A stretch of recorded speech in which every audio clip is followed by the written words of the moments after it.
Hi, my dear children, good morning. Welcome to our social science class. In the last class, we have discussed about chapter 5, Freedom Movement.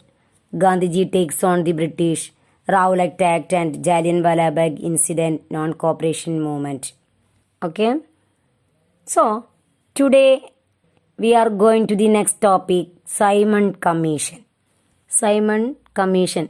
The British realized that they needed to introduce some changes in the administration of India. So, they sent a commission under Sir Simon to India. They sent a commission under Sir Simon to India.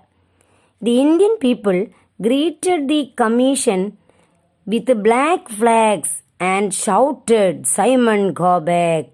Simon, go back!" Why? Because the commission did not have any Indian in it. The people greeted the commission with black flags and shouted, "Simon, go back." Please look at the picture. Because the commission did not have any Indian in it. Call for complete independence. In 1929, at the annual session of the Indian National Congress at Lahore, the Congress declared Purna Swaraj. Congress declared Purna Swaraj, or Purna Swaraj means complete independence. Okay, complete independence as its demand. The demand for complete independence. Understand? Jawaharlal Nehru was elected president of the Congress party. At that time, Jawaharlal Nehru was elected president of the Congress party.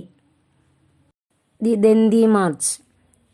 When the British imposed a tax on salt, Gandhiji and his followers marched from Sabarmati Ashram in Ahmedabad to Dandi. For what? To break the salt law. Please look at the picture. Gandhiji and his followers marched from Sabarmati Ashram in Ahmedabad to Dandi to break the salt law. The British were shocked at the number of people who joined Gandhiji. The British were shocked at the number of people who joined Gandhiji. The Dandi March was an important milestone in India's freedom struggle. Thus, the Dandi March was an important milestone. Milestone means an important event in history. Okay. Dandi March was an important event in history in India's freedom struggle. Okay. Swadeshi movement. What about Swadeshi movement? We have learned in previous chapter. Term 1. Do you know? Let us recall that people all over the country refused to buy or use British goods. Men, women and children boycotted foreign goods and made bonfire out of them. Okay. People all over the country refused to buy or use British goods. Gandhiji asked the people to use what? Use the charkha to spin cotton threads and weave clothes. This cloth was called Khadi. Gandhiji asked the people to use the charkha to spin cotton threads and weave clothes. Please look at the picture. This cloth was called Khadi. This led to the fall of British industries. This led to the fall of British industries. Okay. Quit India movement. Quit India movement started in 1942. Please note that Quit India movement started in 1942. Okay. By 1942, people were restless and demanded freedom. People were restless and demanded freedom. Okay. The Indian National Congress under Gandhiji's leadership started the Quit India movement. The Indian National Congress under whose leadership? Gandhiji's leadership started the Quit India movement. The British immediately arrested Gandhiji and other leaders. Please look at the picture. The British immediately arrested Gandhiji and other leaders. Okay. Meanwhile, Subhash Chandra Bose, who had been twice elected the president of the Indian National Congress. Subhash Chandra Bose was the elected president of the Indian National Congress. Okay. Escaped from India in 1941 to organize a struggle against the British from outside India. Subhash Chandra Bose escaped from India in 1941 to organize a struggle against the British from outside India. In 1943, he organized the Azad Hind Fauj. Subhash Chandra Bose organized the Azad Hind Fauj or the Indian National Army, INA, Indian National Army. For what? To liberate India. To liberate India. Subhash Chandra Bose organized the Azad Hind Fauj or Indian National Army, INA, to liberate India. Many revolutionaries and Indian prisoners of war joined the INA with the cry Jai Hind. With the cry Jai Hind. Okay. Freedom fighters from Kerala. K. Madhavan Nair was the most prominent of early freedom fighters of Kerala. K. Madhavan Nair was the most important of early freedom fighters of Kerala. A lawyer by profession, Madhavan Nair became an active Congress worker and was imprisoned during the non-cooperation movement. Madhavan Nair was a lawyer. Okay. He was imprisoned during the non-cooperation movement and also Congress worker. Okay. He participated in all agitations including the Swadeshi movement and Simon Commission boycott. Along with his close associates, Madhavan Nair founded the Madhrubhumi newspaper. Please look at. Along with his close associates, Madhavan Nair founded the Madhrubhumi newspaper. Gandhiji often praised his earnestness, frankness, simplicity, public spirit and integrity.